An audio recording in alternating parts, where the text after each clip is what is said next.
మీతో నేను ఒకటి చెప్పాలి అనుకుంటున్నా. చూసి రమ్మంటే కాల్చి వస్తారు మా వారు. ఎందుకు ఆ డైలాగ్ అన్నానో మీకు ఇప్పుడు అర్థమైద్ది.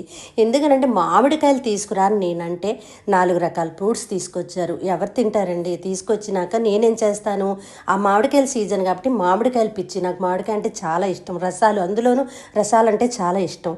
ఇవన్నీ తీసుకొచ్చి పెడితే ఇవన్నీ కులబెట్టేస్తాను, ఆ మామిడికాయలు తింటాను. మీలో ఎంతమంది ఇలా చేస్తారు? అంటే మీలో కట్ చేసే మామిడికాయలు ఇష్టమా? రసాలు ఇష్టమా? నాకు కామెంట్ చేయండి. ఇవన్నీ వేస్ట్గా పారేయడం. నేను ఒక్కదాని తప్ప ఇంట్లో ఎవ్వరూ తినేవాళ్ళు లేరు.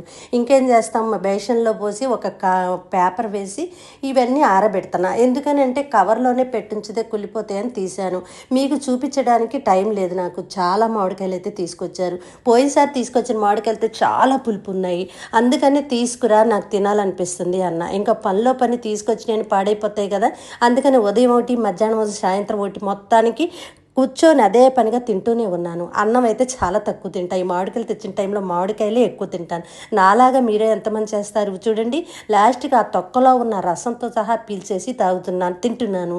మీరు ఇలా వీడియో తీస్తున్నానని ఏమనుకోవద్దు. అన్నీ నెత్తి మీద వేసుకుంటే ఇలాగే ఉంటాయండి. ఈ డైలాగ్ ఎందుకు అన్నానో మీకు చెప్పాలి. నెక్స్ట్ వీడియోలో అయితే చెప్తానండి. ఈ మామిడికాయలు అయితే చాలా స్వీట్గా ఉన్నాయి. చూసిన వాళ్ళు మర్చిపోకుండా లైక్ ఇచ్చేసి